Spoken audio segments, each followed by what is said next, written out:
Hello বন্ধুরা, আজকে আমরা কথা বলবো রোহিত শেট্টি। রোহিত শেট্টি আপনি নিশ্চয়ই জানেন যে সিংঘাম আর গোলমালের মতন ঠিক আছে একটা ফ্র্যাঞ্চাইজি তৈরি করেছিল, যেটা আমাদের প্রচন্ড বেশি ভালো লাগে।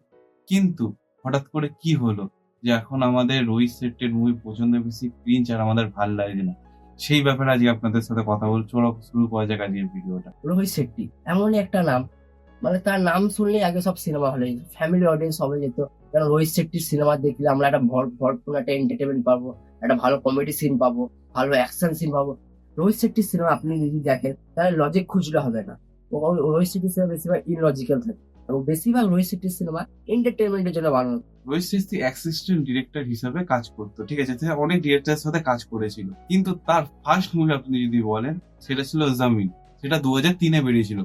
যে মুভিটা অতটা বেশি সাফল্য পায়নি, ঠিক আছে, কিন্তু তারপরে সে কোনোদিন থেমে থাকেনি। কেন কি তারপরে বার করেছিল গোলমাল, যেটার একটা ফ্র্যাঞ্চাইজি শুরু হয়ে গেছিল, যেটা মানুষদের মধ্যে এখনো প্রচন্ড বেশি পপুলার, লোকেরা প্রচন্ড বেশি দেখতে পছন্দ করে। আর এটা বলতে গেলে ভুল হবে না, এটা হলো বলিউডের মধ্যে সবার চেয়ে বড় কমেডি ফ্র্যাঞ্চাইজি। 2011 সাল, তখনই রোহিত শেট্টি এমনই একটা সিনেমা বানালো, সেটা হচ্ছে কপ ইউনিভার্সের ফার্স্ট পার্ট।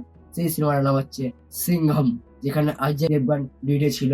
সেটা আমাদের কাছে এমনই একটা মানে সারা ফেলে ফেলে দিল, সেটা আমাদের কাছে আজও একটা কাল্ট ফিল্ম। তারপরে কপ ইউনিভার্সে আরো একটা পার্ট আছে, সেই পার্টটার নাম হচ্ছে সিম্বা।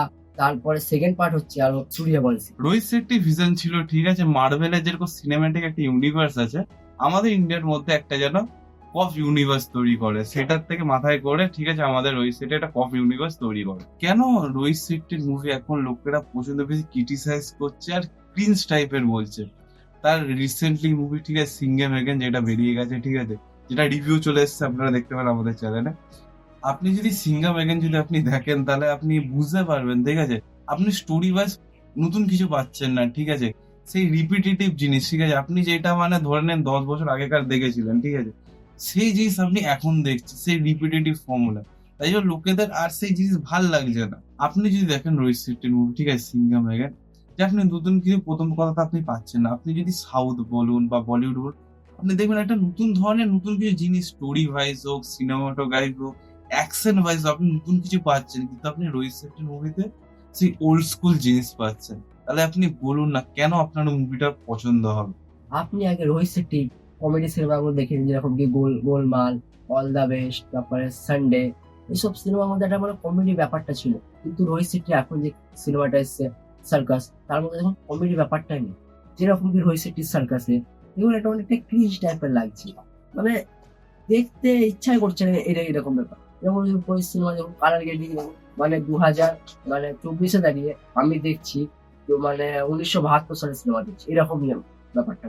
তারপরে যে ওটিটির মধ্যে, ঠিক আছে, লকডাউনের সময় লোকের এত বেশি কন্টেন্ট দেখে নিয়েছে, ঠিক আছে, আপনি বলুন কি ইন্ডিয়ান বলুন কি বাইরে, ঠিক আছে, আপনি ওটিটি সব রকমের কন্টেন্ট দেখতে পাবেন, পুরো দেশের কন্টেন্ট দেখতে পারবেন। এবার একটা বলুন, একটা লোক যদি এত বেশি কন্টেন্ট দেখে, ঠিক আছে, তার নতুন কিছু তো চাই, কিন্তু রোহিত শেট্টি সেই নতুন কিছু প্রোভাইডই করছে না। রোহিত শেট্টি একটা সিরিজও বেরিয়েছিল, ঠিক আছে, আপনি যদি সিরিজটাও যদি দেখেন, ঠিক আছে, আপনি নতুন কিছু পাবেন না। সে মনে হবে একটা কোনো মুভি, ঠিক আছে, সেটাকে লম্বা করে টেনে একটা সিরিজের মধ্যে কনভার্ট করে দিচ্ছে, আপনার দেখেই মনে হয়। তাহলে কি রোহিত শেট্টির কামব্যাক হবে না? রোহিত শেট্টি নিশ্চয়ই কামব্যাক হবে।